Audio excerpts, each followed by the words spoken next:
Thanks for downloading the McKay interview. My newest guest is economist and farmer Dan Basse, president of AgResource in Chicago. He's an acknowledged expert on grains, softs, and food supply.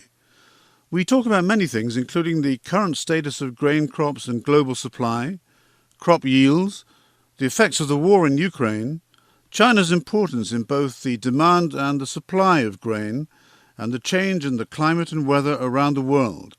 I hope you enjoy the podcast.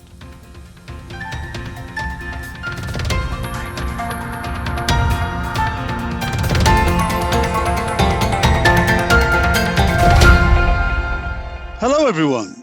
We know it's impossible to see into the future. Most cultures have respect for those with knowledge and with expertise and with experience acquired through a long life. Though it's also true that some of us only respect views in harmony with our own.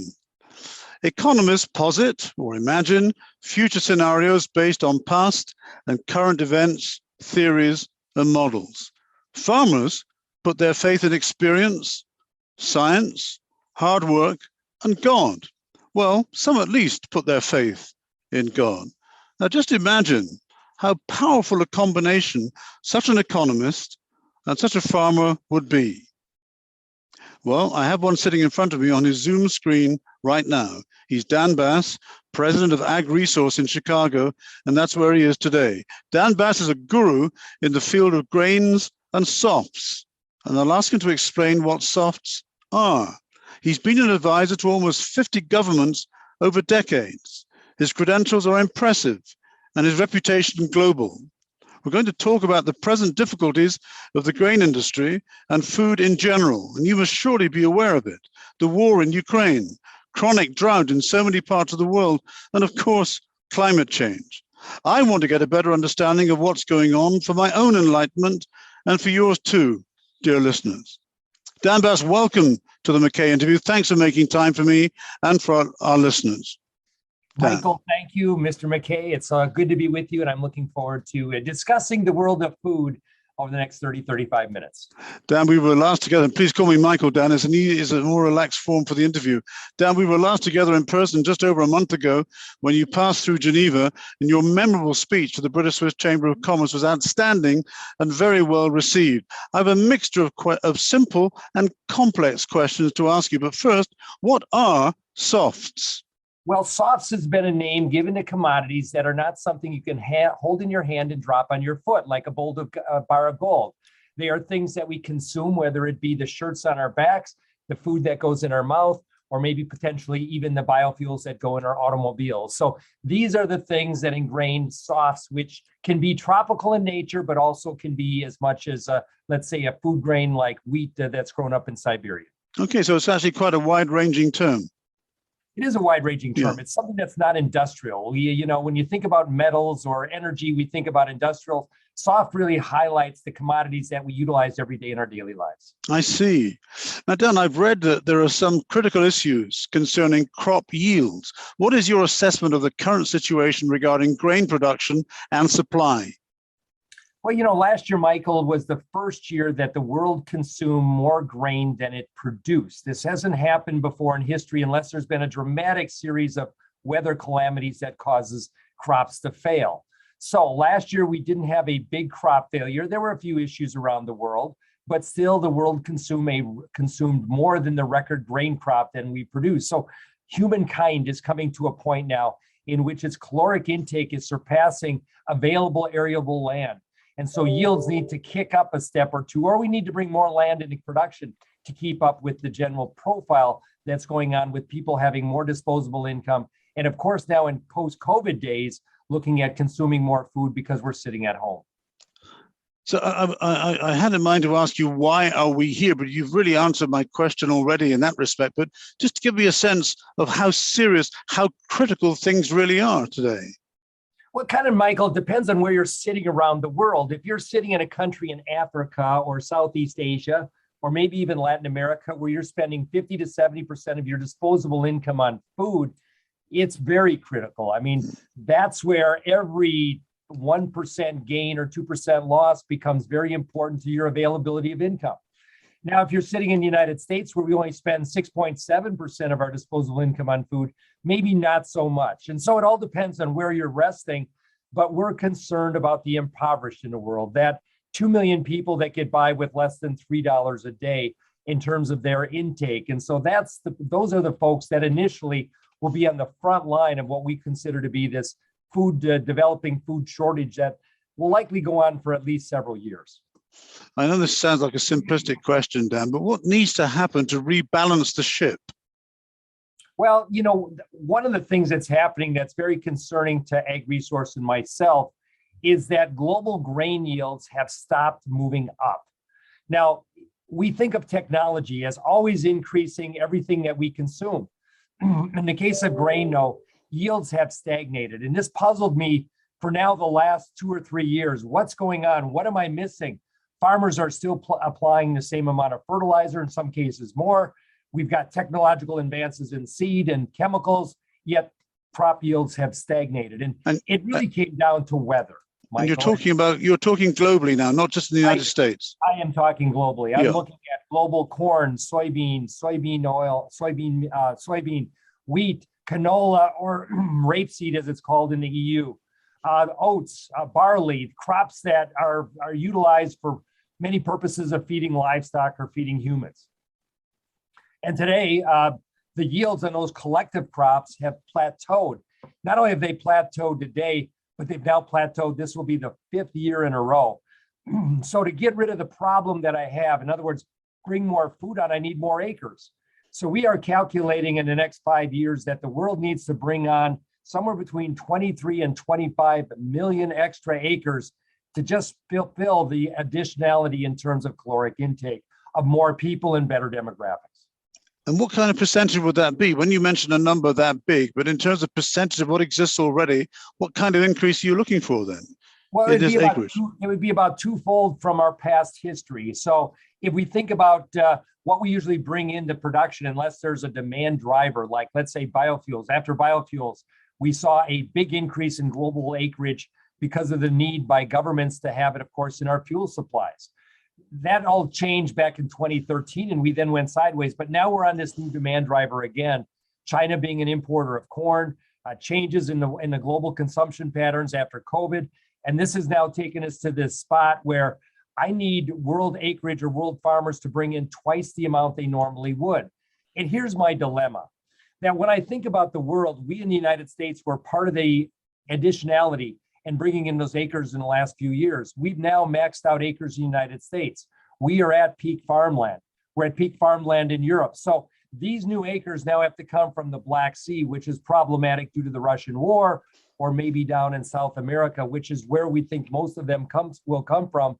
But that means that the deforestation, environmental concerns are going to rise very quickly again as we think about the next 2 to 3 years. So let me be sure I understand you, Dan. You're saying that we need to double the amount of acreage that we have at present in order to move forward and to supply the population.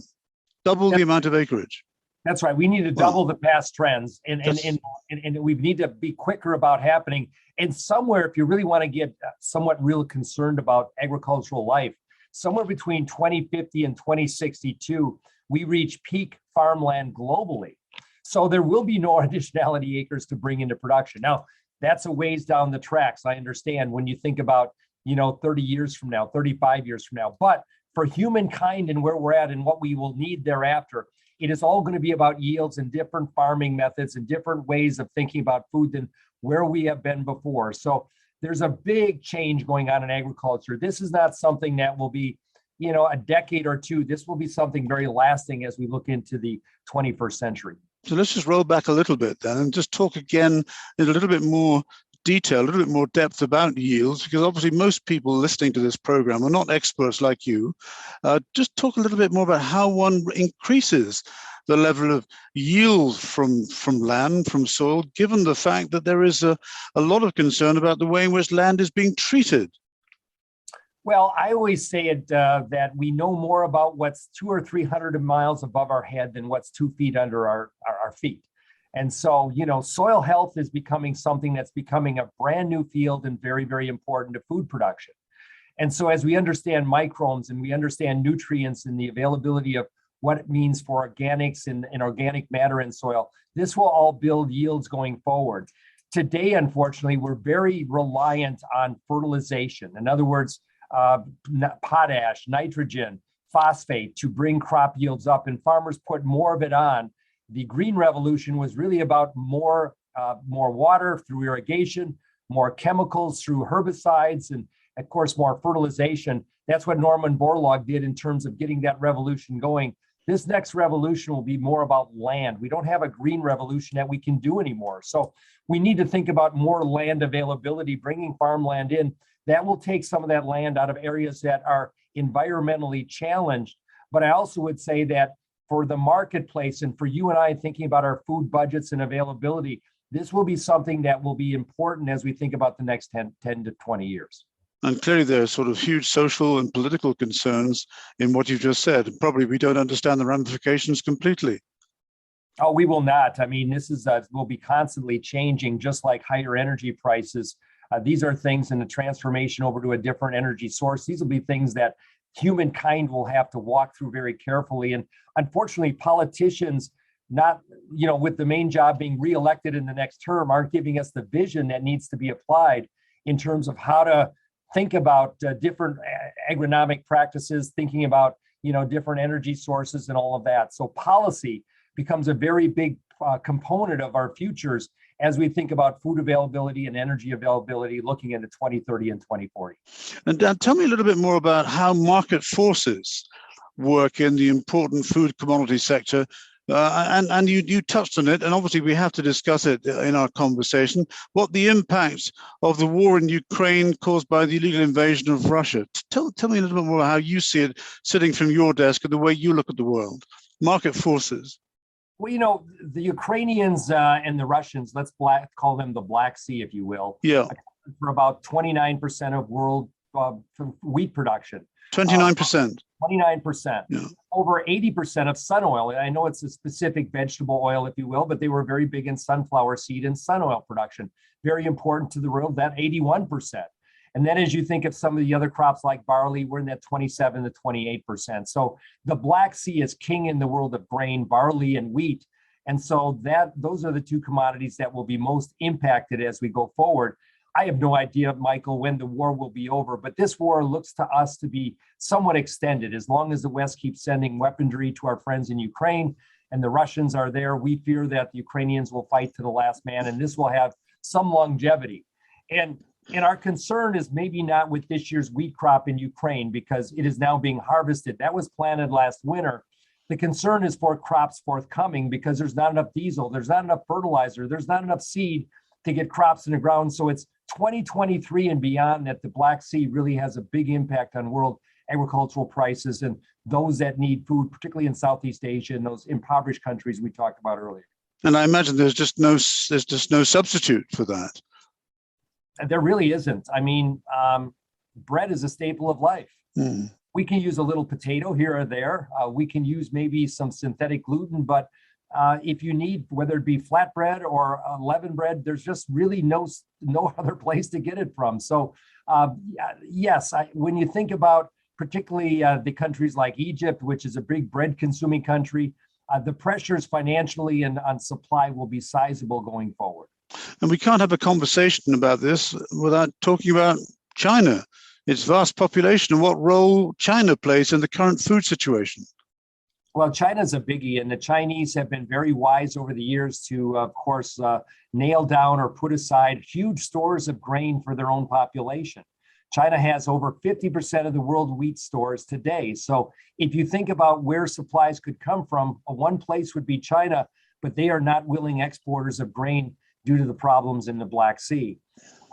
The one change in China, though, is that their hog herd is now recovering from African swine fever. So they need more feed grains. And not long ago, the Chinese banned the feeding of food waste to hogs. This comes from restaurants or your back of your kitchen. That was over 40 million metric tons of food waste that is not being fed because it spread the disease, African swine fever. Today, that's all being replaced by corn and soy meal, westernized diets, if you will, if you're a hog consumer. So those are the big changes that are forthcoming. But I believe the Chinese will be on an elevated import campaign here to just make sure their reserves and their food security is in place over the next couple of years. So if I understand you, Dan, you're saying that even though they've got a very comfortable cushion of reserves, they will still be seeking to import supplies during the next 12 to 24 months. There's no doubt. China is active in the markets almost daily. They are buying soybeans. They have a record export program of soybeans out of the United States. They will be looking at bringing in vegetable oils and grains. China will be the world's largest importer of soybeans, taking over 2/3 of its supply. And in the terms of the grain markets, China will import one out of every 4 million metric tons of grains traded in the world. So they are by far the biggest. And China shows no willingness to back down at all from those prospects of food security. The Chinese government knows that it's the most important ingredient in terms of their political system. I see. Dan, I just want to ask you a question in 4 parts about action and behavior, particularly with the G7 meeting in mind taking place right now as we speak. What should wealthy governments do? This is the first part. What should wealthy governments do? What should poorer countries do? What should farmers do? And what should food manufacturers do about this current crisis? And Michael, I may add consumers to that list also, and we can go to that lastly. But yes, I'm coming to that in a moment. Yeah. In terms of governments, the first thing they can do is think about, and the debate is ongoing with G7 about the fuel versus food debate. We use a tremendous amount of corn, and in the case of Europe, vegetable oils in the production of biofuels. Can we relent? Can, of course, for now, governments send the right message that food is more important than fuel? Now, we do have an energy crisis along with a food crisis, so you're going to have to pick your villain. But that is one thing governments could do. And I do believe that Europe is taking the lead. The United States has already backed down and said that because of climate change, we believe that biofuels will be all important here in the United States as a stepping stone to electrification. In terms of what farmers can do, they can maximize their productivity. By that, I'm saying look at planting every arable acre, look at utilizing technology, whether it's through seed, agronomic practices such as fertilization or herbicides, to get their maximum yields. And the market's trying to encourage that with very high prices, not only today, but for the next 5 years as we look at the futures market. Can I just stop you there? In rich countries like America, Canada, EU countries, they could even do better, or they all? Yeah, much better. Much better. Much better. We still have some gains to come. We still can see yield improvement. We can still use different tillage practices and different methodologies. We can take better care of our soils. We can plant cover crops. What's that? Cover crop would be a crop that would get planted in September, October in the Northern Hemisphere and give us an oil seed or another crop in the spring, boosting productivity, kind of a double crop, if you will, such that there will be availability of 2 crops in the same growing cycle. So the market needs to encourage it. Policy needs to encourage it. By that, I'm saying governments. Today, we're not there yet because prices aren't high enough, long enough, but I do think we'll make it to those kind of situations. And what are food manufacturers, the big processors and food manufacturers, what role should they play in this? Well, they need to be as cognizant as they can about the size and portion size. We have a problem in the United States about big portions. We have an obesity problem in the United States. Maybe it's instead of having a 12-inch can of Coca-Cola, it should be 8 ounces.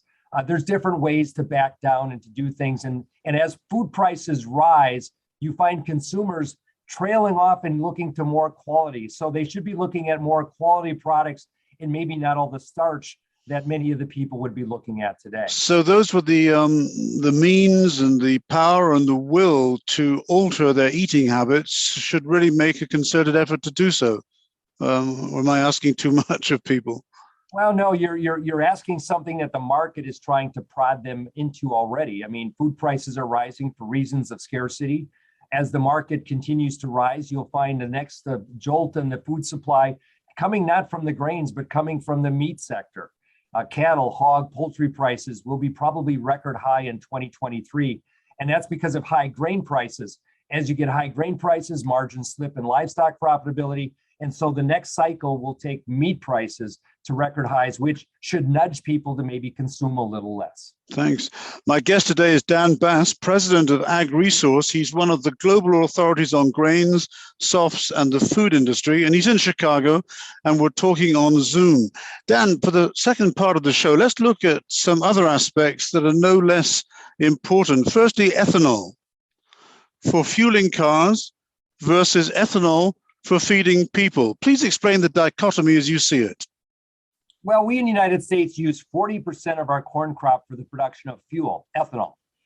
And today, because of policy, US cars would have difficulty running on an oxygenate, but that's what ethanol does, is add an O2 component to the fuel supply without it.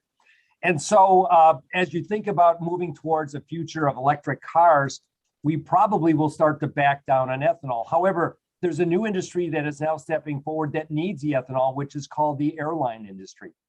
Sustainable aviation fuel, called SAF, Michael, is going to be something that will consume tremendous amounts of ethanol going forward. Of course, no one wants to be in a battery-operated plane. And so as we think about the future of fuel, that component is very, very important. Now, we can also make ethanol and other things from wood refuge and other things. Do we have to be using grain? That's a big question that I think the chemists need to be asking going forward. And is it just a matter of chemists dealing with that, or is there another dimension to this argument that can, in a way, save what apparently seems to be quite not a wasteful use of resources, but an unattractive way of using scarce resources? Well, that's right. I mean, for many years before ethanol, before the U.S. lobby and agriculture got very strong, we used something called methanol. Yes, I remember. Methanol was another product we'd put in the gasoline supply for the same components, the oxygenate, if you will. It can be brought back. It can be brought back in a safer method because we found methanol did have some carcinogenic issues, but I'm now told that you can chemically bring it back in a safer venue. So maybe there's ways to look at organic waste or wood waste or other things that could give us the same kind of production of biofuels that we have today. Unfortunately, the industry on biofuels is very politically strong and very well attached. And so this will take a long period and some real adversity in terms of the world food supply before we get there. But there are alternatives. We didn't get back to the consumer, and I'm going to take you back there just yes, please do that. Please do that. Which is the other thing, which is in the United States and throughout much of the world, we waste anywhere between 19 and 27% of our food supply. It's a scandal. It is a scandal. And somehow that needs to change, and high prices and thoughtfulness in terms of what we're preparing, when we're preparing, and how we're consuming our food will be very important in the future. So the market is trying to take the cost of you letting a banana rot or not finishing your plate at dinner to be much higher than it was before. Leftovers are probably something we should enjoy going forward. Well, that's what we had when I was a child anyway. If we didn't eat it today, we got it back the next day. Dan, there's something I wanted to ask you, and you mentioned this when you were in Geneva, and that's labor, people who work on the land, attracting workers to farming, which is hard work. What's the situation around the world about attracting young men and young women to the farming industry? It's been very difficult, Michael. The aspect of going to the farm, rural places around the world, whether it be Australia, America, even portions of Europe, is unattractive for many. It's not been seen as a high-tech job. It's been seen as a backbreaking labor of love, if you will. But it is in many countries, surely. It is. That is a fact, isn't it, Dan? It is a fact. It is.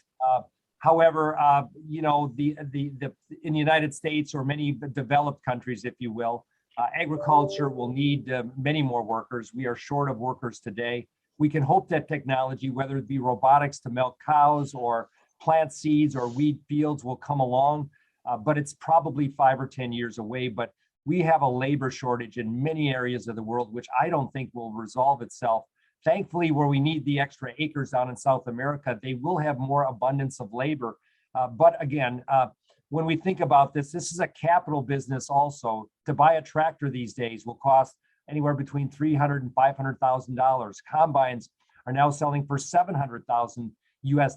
So as you think about the cost of capital in the producing of agriculture, as interest rates rise, labor and capital become two components that will be restrictive on future production.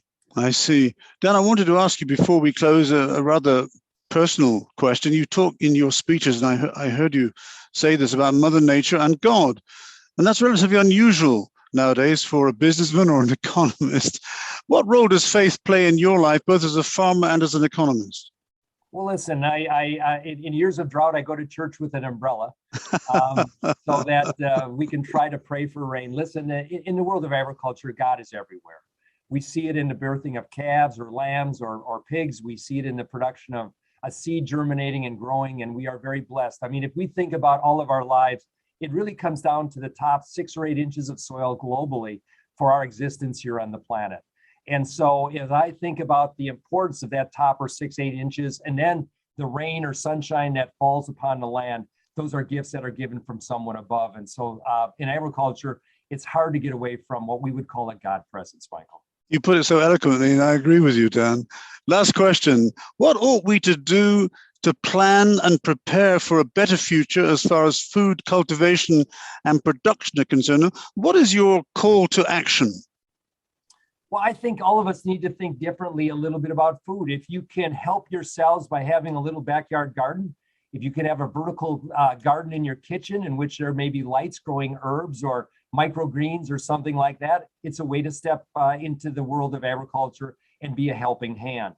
I think going forward, we all need to think about our own crops, where they come from, how we can best consume them, and who has control of them. Increasingly, reliability of suppliers will be a question we will be asking for years to come. So this food debate we're now having, we've been blessed, but it's something that is going to be tugging at an ever expanding and growing world. Dan, it's been an education and a pleasure listening to you. Many thanks for answering all my questions so clearly and patiently. My guest today has been Dan Basse, president of AgResource and one of the global authorities on grains, softs, and the food industry. Thanks so much, Dan. You're welcome, Michael. Have a great day. Thank you for listening. Please share the show with those around you. And if you have any questions or feedback, write to me at contact@mackays.ch. I promise that I will reply to you.